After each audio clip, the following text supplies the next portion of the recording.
Hello Leo, welcome po sa inyong reading. So this is for August the 26th to August the 28th reading.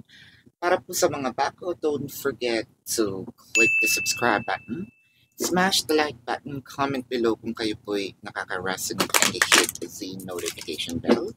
Kung gusto niyo pong sumali sa ating live session sa kabilang channel po yan, that is Babaylan TV. No? Yan po ang ating unang channel catered for our international audience. So kung hindi niyo po maabutan itong ating live sessions, pwede naman po kayo magtanong dito sa ating comment section as long as the question is answerable by yes or no. Alright? So Leo, I want you to know that this is a general reading. You may resonate with the entire reading or you may resonate with some bits and pieces of the reading. Take what's only yours. Magsimula na tayo. So, Leo, ang nakikita natin dito, parang kahit anong gusto, no, ni person or probably tayo, no, you can switch the energies anyway. So, para kasing meron ditong kahit anong buting gawin niya, no, na pakikisama sa ating pamilya, no, to our immediate family. It felt like laking kulang, no? So meron talagang mga, sabihin natin, this is a story of a relationship na either hindi pa bumubukod yung karelasyon, no? Again, it could be you na hindi pa bumubukod, it could be your person. Kasi parang ang nakikita natin dito, ang daming sinasabi, no? No place like home and a tribe. And it felt like parang kahit pa paano may nakikita ako ditong konting kaplastikan, no? Parang ang galing-galing kapag kaharap, no? But when it comes to sabihin nating yung mga kwento sa ibang tao, no? I believe that you probably heard something from your neighbors, no? Or it could be a friend, no? Na napagkwentuhan nila. So they thought na hindi makakarating, no, sa inyo yung sabihin natin mga sinasabi. But you found out na medyo kulang talaga itong mga efforts natin. At least sa paningin nila. Sa atin, we are actually doing our best. Chances are, ang nagiging issue dito is not just your connection with your person, but also the people around, no? There's actually a small group of people in here. Baka itinuturing family, no? It may not really a blood related, but it could also be sabihin natin mga ninong, ninang, no? Yung mga ganyan. So, ang daming sinasabi. It feels like merong mga nag-i-intrude, no, dito sa relationship na ito. With the Six of Wands and the Four of Cups, so parang you finally realized how these people, no, parang play. You know, hindi mo na lang pinapansin, hindi mo na masyadong pinapalaki. Actually, you don't like messing around with them, not because of takot tayo, but because of we are actually considering our person, no? Huwag siyang malagay sa alanganin. Kailangan pumili with the Page of Wands and the Seven of Cups. But I feel like you have been asking for you to move out, no? Doon naman po sa mga ibang Leos dito, I think na you would love to move out kasi against naman yung family natin sa kanila. You can switch the energies, by the way, no? This is a general reading with the Nine of Cups and the Ace of Wands. Parang sa iyo kasi you are somewhat ready, you know, to build a family. Nandun na tayo sa sinasabi nating or probably you already have a family and you wanted to separate na, no? You have been thinking, asking, sabihin natin din na, yes, pinag-uusapan na, or you yourself, no? You're actually looking privately, no? Um, for a different place, no? Siguro sasabihin mo ito right after makapili ka na, no? With the Seven of Cups, the Nine of Cups, and the Knight of Cups. Wala naman tayong problema, no? Doon sa kung kayong dalawa lang. Si person sa'yo, ikaw kay person. Ang nagiging issue dito is, again, um, ang daming, there could also be a lot of people, no, na shoulder natin when it comes to expenses as well. So, hindi sa nagdadamot ka, pero you also would love to, at least build something. Parang makasave man lang, no?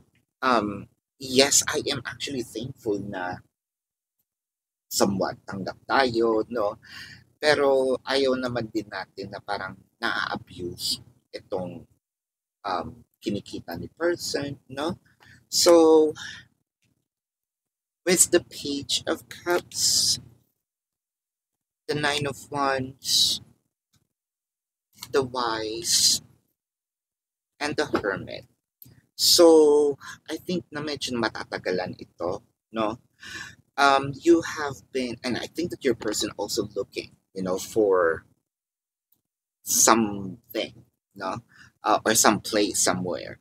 Uh, I think that your person also considering the fact na merong frictions, no? At the end of the day, ikaw naman kasi pipiliin ito ni person with the Page of Wands, the Six of Cups, and the Two of Swords. I think that your person has, or probably ikaw, has these close family ties that would really hard to break. Sometimes the attitude or yung sinasabi nating culture, no, of Filipinos, sometimes we don't know if that is a blessing or a curse, no? Kasi when it comes to close family ties, lagi natin yung pinagmamalaki sa ibang mundo, no? Na Filipinos are very attached to their family. But there are also pros and cons, no? Nangyayari dito. And I think that this one goes against the flow yung pagdating sa inyong relasyon. But I feel like in time, no, ma-realize ito ni person that both of you needed, no, some space for your connection to grow. So as of the moment, it may take you might be in a situation of really stretching your patience dito sa sitwasyon nyo dahil medyo matatagalan. Pero you know that hindi ka okay, no, doon sa family mo. And iniingatan mo bawat kilos, no, sa family ni person. Iniingatan mo yung bawat kilos para hindi na lumaki pa yung gulo. Pero I'm not seeing any separations between you and your person. The separation that I am seeing in here is the both of you to move forward, no, together with your person. So this is the emotion. Our love will never cease to exist, and I think about you all the time.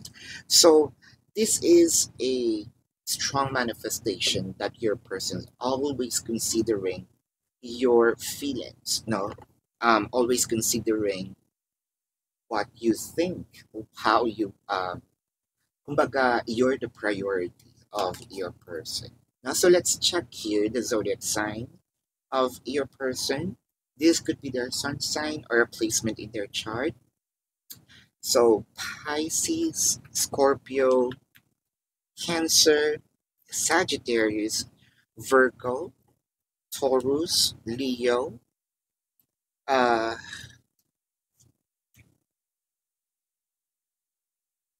yeah, so that is what I am seeing, Leo, no? Kapwa Leo. So this is your reading. For those of you who's new to the channel, don't forget to click the subscribe button, smash the like button, comment below kung kayo po yung nakaka-resonate, and hit the notification bell kung gusto niyo pong sumali sa ating live sessions sa kabilang channel po, that is Babaylan TV. No? Kung hindi niyo po maabutan itong live sessions, pwede naman kayo magtanong dito sa comment section as long as the question is answerable by yes or no. So Leo, alam na alam niyo po, no, yung sarili niyo kung masasatisfy kayo sa yes or no na tanong. Kung hindi naman po, you can use the website. No? Nandun po siya sa description box. Click the link, you're gonna be routed to my website. Una pong bubungad sa inyo itong question form. No? Ibaba nyo lang ng konti kasi hindi siya kasya sa screen. Sa baba po, nandun po yung QR codes. No? QR codes are labeled. So nandun yung how much per question, the name, the number for your own reference. I also created a 4 questions plus 1. So take advantage of it. So meron ng discount yung 4 questions and then may libre pang isa. No? If you also want to book a private reading, nandun din po siya sa description box, pakihanap na lang. No? Pero kung hindi kayo nagmamadali at gusto nyo manalo na private reading, no? All you have to do is to report those fake accounts na nandun po sa ating description box, and then screenshot your report, no? And then send it to the designated email. So once na nagkapi natin yan, no? Bubunot tayo ng winner for the private reading. So, Leo, kung hinahanap po ninyo itong ibang readings tulad ng mga X's or X files, no, those are the readings for our exes. If you still care about your exes, nandun po siya sa Facebook, no? So, Leo, this is your reading again. Love and light to you. Namaste. See you po sa susunod na reading. Goodbye.